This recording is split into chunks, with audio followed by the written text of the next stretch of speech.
What's up, everybody? You notice anything different? Isn't this cool? So, actually, I'm reporting live from my new and improved office/podcast studio. So, if you are listening to this on the podcast app, Spotify, Google, Apple Podcast, hop over to our YouTube channel, themoneymultiplier.com. So, I got a cool banging neon sign in the background, and I ask y'all today as I start into this episode, do your dollars make sense? Let's hop into it.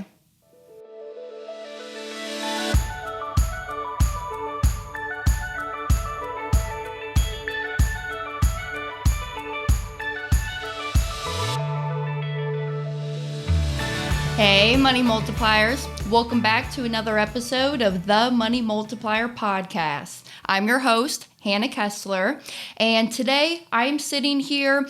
I'm about to head out the door. I'm going to Utah, so Salt Lake City. I'm coming into you today and going to be teaching on stage here in the next day or two. So very excited to come out and keep spreading the message of what is the infinite banking concept? How can we take back the control of our dollars from the Fed, the banks, the government, and really take it and keep the money in the family? So anyways, I thought the topic that I would get into today is really talking about what am I doing right now? So I have been telling y'all that I've been doing my home remodel stuff. I got some investments going on. Y'all that have been following me for a while know that I have this conversion van that I love to go out and explore in. And really how this topic came about is that when folks talk to me, okay, so we talk, y'all discover your why you got into this world of privatized banking, and then now you have your first policy. Now, because when you work with us over here at the Money Multiplier, a lot of our energy and efforts is honed in on the mapping team. And the mapping team is just what we call them over here. They are your policy implementation people. They are the ones who are the ongoing day in, day out servicing to help you really implement and use your policy to its maximum efficiency. And so one of the questions that sometimes y'all will ask us is, all right, well, now I have this policy. What should I do with the cash value? And I'm sitting over here scratching my head. What should you do with the cash value? Well, here's where my first thought goes. Why are you asking me what you should do with your cash value? Do you agree that this concept is about you creating your true total financial independency? I think so. So why are you asking me this question, and why have you not dug in deeper into yourselves, your family's personal financial situation? Just like how Nelson said, if you know what's going on, you'll know what to do.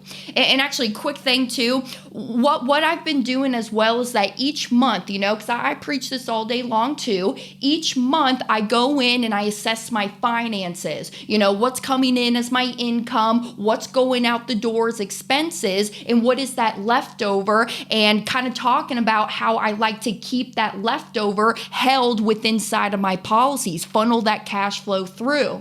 And so coming up here, I'm thinking about doing an episode where I dive into how much did I actually keep during Q1 of 2023. So stay tuned for that episode. But how I got onto this topic is because y'all are asking me, hey, well, what should I do with my cash value? So I thought it would be kind of fun to tell you what I'm personally doing right now with my cash values inside of my policies. So up to this date, I have 4 policies that I'm using actively. My first one, I started at 18 years old from the guidance of my father, Brent Kessler. And quick tidbit too, you got to be 18 in order to own a policy. That doesn't mean that you as a parent, grandparent, or guardian, you can't put a policy on a minor, but you got to be 18 in order to own one and be a payer and really start funding your own banking system. So what have I done? All right. I just kind of want to go through my journey because reminder, I'm only 23 years old. Okay. So I've only been in this space for 5 years. Let me make sure I'm doing my math right. 6 years. Yeah, you can tell mental math is not my best subject. So I've been in the space now doing it for 6 years. So I guess let's walk through what I've done up to this point with the cash values from my policy. Well, number one, my first ever purchase is when I was still, I think I was 18 still. I might have been 19 at this point, but I needed a new computer for work. Okay.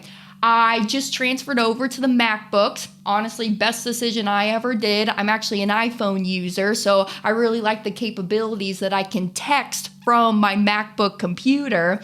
But I got that. I got the MacBook, and they're like $2,500, right? I went down to the Apple store. I bought the MacBook that I wanted. I handed over my cash to the salesperson. They handed me the laptop and everybody walked away. So then what I did is I said, all right, Hannah, well, now that you borrowed from your bank, you should pay yourself back and pay yourself back with interest. Here's a cool little thing that I'll sometimes do. If you go out to bankrate.com, they actually have a loan calculator and it will calculate for you, okay, Hannah, you went in and you took out a $2,500 loan. You want to pay this thing back over the course of 12 months. Because remember, you're your own banker. You get to determine the terms for your loan. So let's make believe it's 12 months. So over that 12-month time period, how much interest do you want to charge yourself? And then I type in that little box, 10% interest. Because the Bank of Hannah charges herself 10% interest. You, your own banker, can charge yourself whatever interest that you want. I personally, like to be aggressive on my interest because the more interest that I just charge myself, the more that's going to be back inside of my pockets anyways. So the Bank of Hannah charges herself 10% interest. I went in there, I plugged in the 10% in the box. And then what I did is I just said, calculate. Then it calculated what my monthly payment back to my bank, i.e. the policy that I should be paying back each and every month. That's what I did. I just used those dollars that were coming in from my active income, taking whatever I owed, sending it back to the policy. I replenished myself for the computer purchase.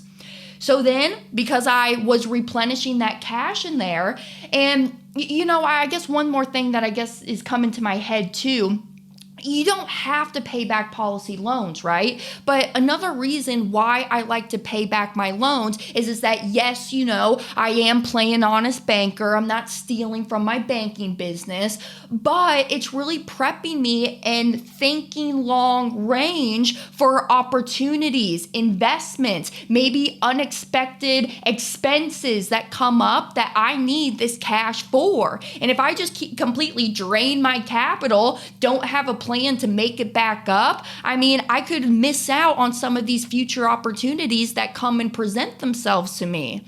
So I am a big advocate for paying myself back into my policies. So that was my first one, was the computer. Second one, it's kind of was before computer too, but kind of in this one as well. But the second one, my home mortgage. All right, let me talk to you about what's going on in this house that I'm talking from right now down here in Daytona Beach, Florida. So I moved here from Kansas City, so my family is from the Kansas City area. I moved down here in 2018. And so Dad actually bought my house. At the time, it was about $150,000. So he bought the house. And how he did so was using the cash values inside of his whole life policies. So he took out the $150,000, went down, bought the house, paid it in cash. So Dad now holds the mortgage on my house. So he has an agreement with me that, hey, Hannah, I am your lender. I am going to hold this mortgage. However, I'm the one that holds the deed. I'm the deed owner. I'm the homeowner of this house. So what Dad is saying is that basically he made a contractual promise between myself and him that, Hannah, if I buy this house for you, I will do it, but you're going to pay me back just as if you were to go borrow from any other financial institute. You pay me back, and you pay me back with interest. And that's what I did.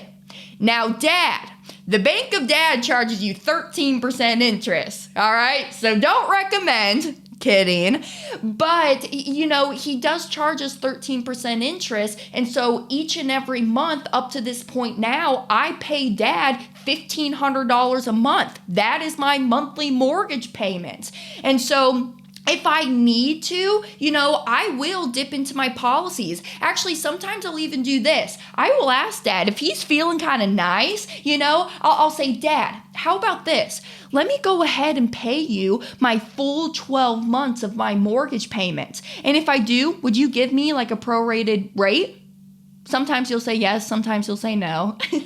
but it is up to him, right? Let's go back to another rule of Nelson. The one who has the gold makes the rules. So Dad is the one who can charge the interest rate, and Dad is the one who has the determination if I can pay my monthly payments in advance, if I get some discounted rate by doing so, etc. I'm going to come back to how I'm paying my mortgage as well, but let's keep going on. My next one. In 2021, y'all know that I went out and I bought that conversion van, okay? Now, 100% of that transaction was not funded by my own personal policy money because I just didn't simply have the capital. So what I did is that I used, it was right around half of it. So I had about half of it inside of my policies. So I went down to the Tampa dealership. This was about, I think it was May of 2021. I went down to the Tampa dealership and I walked in and I bought a brand new Ram ProMaster van. And I bought new at the time because I don't know if y'all recall back then, but the used car market was outrageous. I mean, it was only like a couple $100 off, a couple $1,000 off of if I were to go the new van route versus just buying a used. And so Dad just suggested that, Hannah, I think it's best if you just spend the extra couple $1,000 to get the new car, and then so that you have the warranty within it and you're buying directly from the dealership.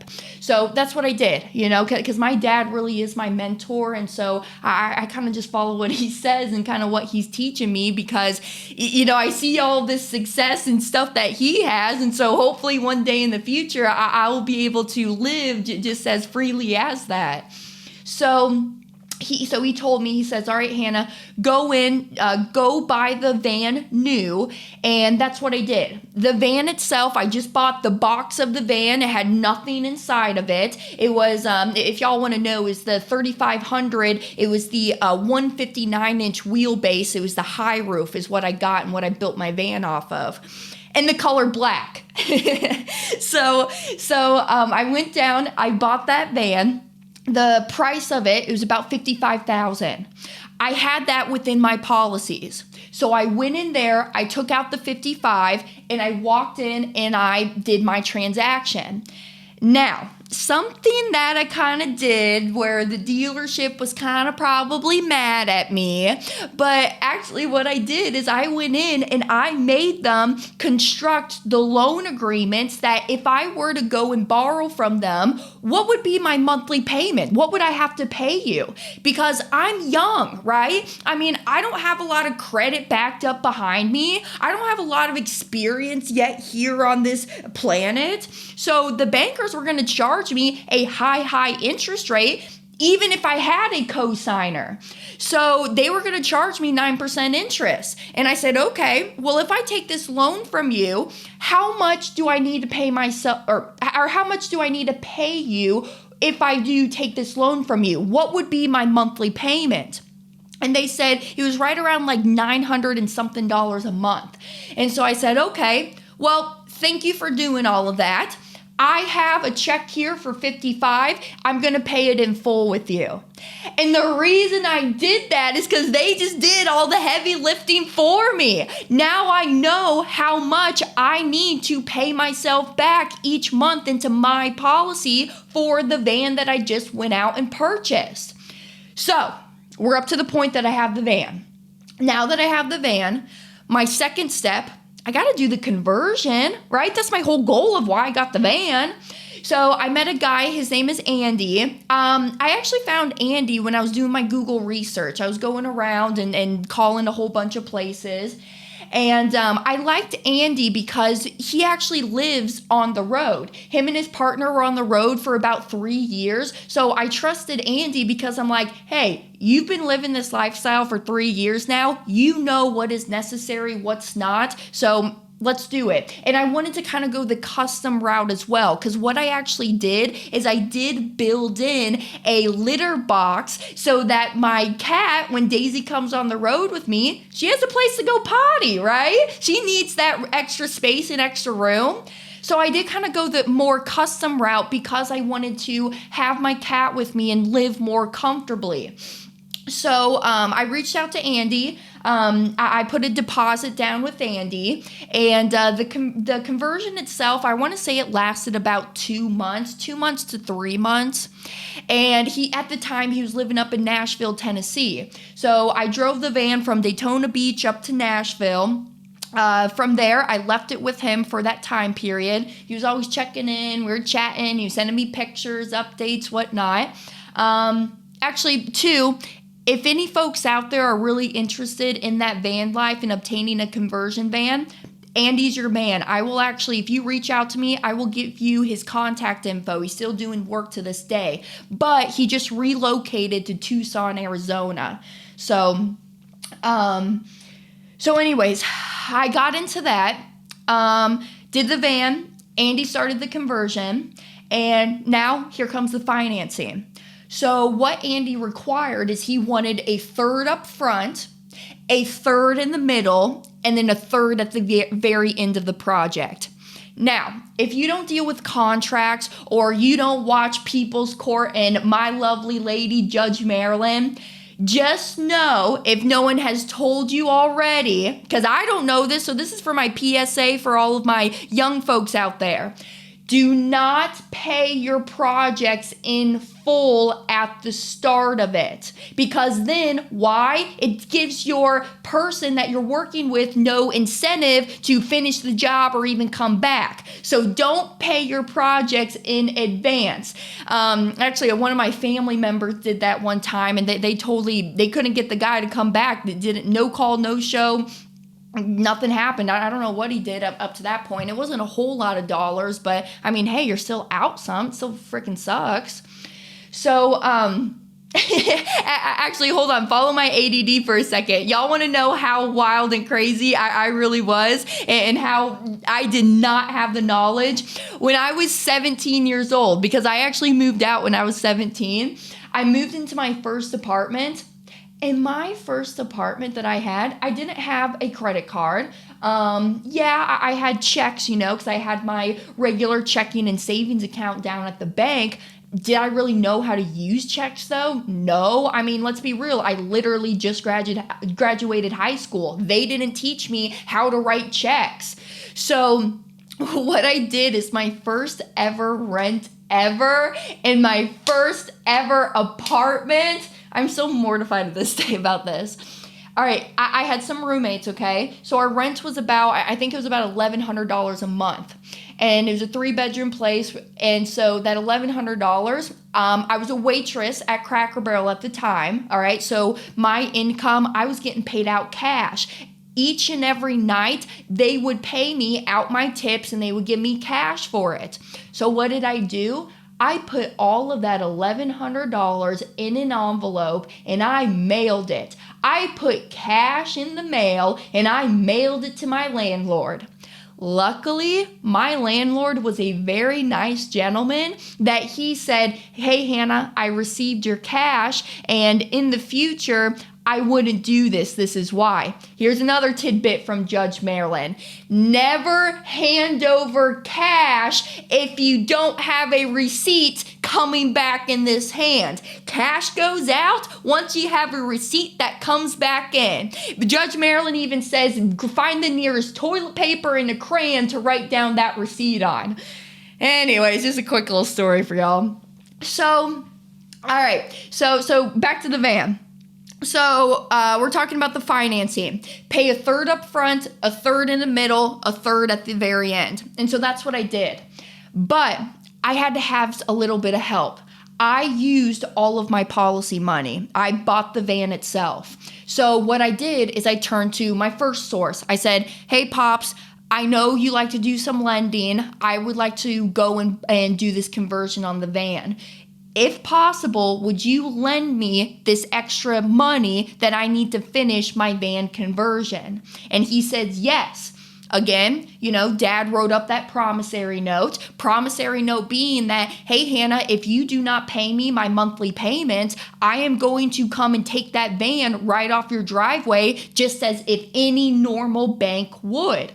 So still up to this point, now I pay Dad $1,000 a month for my van repayment back to him. And I'm using sometimes some of my policy money to help me pay off some of that van.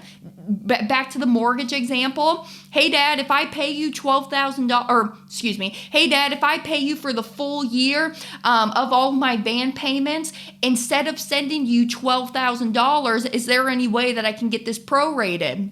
And so he said, and so sometimes he'll give it to me, sometimes not. So that's one thing I've actively done up to this point with my policies. And stay tuned as well. All right. So I got this fancy, dancy little new camera here. So I'll be going out on the road and kind of vlogging a little bit more about my travels. Actually, I'm taking y'all along with me going to Utah. I have some contents that will get posted up here soon. I was just in Anaheim, California, teaching at the Noteworthy Convention, and then also the annual Nelson Nash Think Tank. So that podcast is also going to come soon, where Dad and myself, we're going to sit down. I need to get him back on another episode. So, all right, that's the van. Now, home remodel. That is my final one up to this point in my life of my 6 years of this banking concept, what I've done. So, the home remodel, it was a pretty penny as well. When you are remodeling basically your entire house, the floors, the paint, scraping off the popcorn on the ceilings, the furniture even that I'm updating within my house, it does turn out to be a pretty penny, and I need to have a way to finance that. So what I did, because of over the course from the van payment, so that was 2021, I started the home remodel at the end of 2022, so about Q4. So I had that time to rebuild and replenish my capital. And so same thing, Nate, my contractor, he says, all right, Hannah, I actually paid him in kind of like multiple installments. It was kind of like about like chunks of money. Because anyways, Nate and I, we have a very good relationship. When I first moved down here to Florida, he updated my kitchen. And then he's done work on my brother's house and my parents' house. So we have a very good relationship. So basically, it wasn't as structured as if I was working with somebody new like Andy. So like Nate, what I would do is like, every week or every other week, I'd send him my max balance that I could on Venmo or Zelle. I think it was, Venmo for a couple of them, but mostly Zelle. And so like on the Zelle app, I have a limit of about $3,500. So I just send that over every week or so. And then if I max out my Zelle account, I'd send him some Venmo payments. So basically how I worked it out with Nate is that it worked out pretty nicely with my income and what I've had stored within my policies, because, what I would do is I'd take out $5,000 here, pay it to Nate, take out $4,500 here, pay it to Nate. And I could kind of keep up with that as my cash flow allowed me to. And then at the end of it, whatever my leftover balance was is about 17 or so. I had that within my policies. I took out the 17, went and just paid off Nate directly. So what I'm doing now is that for this loan, I actually structured it over the course of 3 years, just to kind of give myself some breathing room. I was thinking anywhere between like 24 months and 36 months, but 36 months is where I landed at. And I went to Bankrate. All right, bankrate.com, plugged in what that transaction total was, the interest that I'm paying myself, my 10%, and then I plugged in the 36 months, and that gave me my monthly payment. And so up to this point, I'm still making those payments back inside of my policy, replenishing the capital. So from here, really where I want to go this year, I really want to start focusing more on my passive investments. I want to start creating more of my passive monthly cash flow because, I mean, that's my ultimate goal. You know, me personally is that I want to create cash flowing assets that don't require my time or at all a lot of my time, that will send me basically that mailbox money. So I've been really looking into the notes space. I like that. I've been looking into private lending and been doing a little bit of private lending with Pops, you know. So actually I do have some deals going on where I have invested my dollars and I do get a monthly check that gets sent to me. So actually, to go back to like the mortgage talk that we were talking about and how I'm actively paying off that, plus like even like my other monthly expenses, because I know I did make a TikTok video not too long ago talking about how I use my policy to finance the tires on my car just recently. And so what I'll do is that with that active investment that I have going on, and when those monthly checks are coming back to me, I will take a sliver of it and I will use it to pay for some of my monthly expenses, you know, like my grocery bill, the phone bill, the credit card bill, because honestly, I put everything on a credit card. That's just how I live my lifestyle. I put everything on the credit card because I trust myself, right? Do I think everybody should have a credit card? No, because some of y'all are just not disciplined with your money. So I put everything on there, and then I will have my passive investment cash come over and pay off some of my credit cards bills each month because I am actively paying them off. But yes, you know, in my personal situation, I do also have active income coming in as well. So when I have that investment money that comes in, I will use some of that as well, tackle it onto the mortgage payment. You know, so just using ideas to keep circling and keep funneling money to its best capabilities. That's all I'm doing over here. Money is made in the motion of it, so I'm just moving that money. Anyways, I hope that helped. That is just a little reflection of what's been going on in my life since the 6 years that I have been practicing this concept, teaching it now for about 4.5 years. And I just really hope that resonated with some of y'all. So when you come to us and you ask, hey, what should I do with my cash value? You should know that answer. Sit down with yourself, with your family, and really write out what's going on and what are your ultimate goals. I'll leave you off with this one. I actually learned this from Chris Noggle. Chris Noggle told me, he says, Hannah, you know, everybody is trying to get to that financial freedom, but what does that financial freedom really mean to you? What does your perfect day look like? What is your perfect 24 hours? Write it out. And when you can vision and you see what your perfect 24 hours looks like, you know how to implement these steps to reach the goal of that perfect day that you're trying to shoot for. So I hope that helps. I gotta run. I gotta catch a flight. So until next time, we'll see you then. Bye, y'all.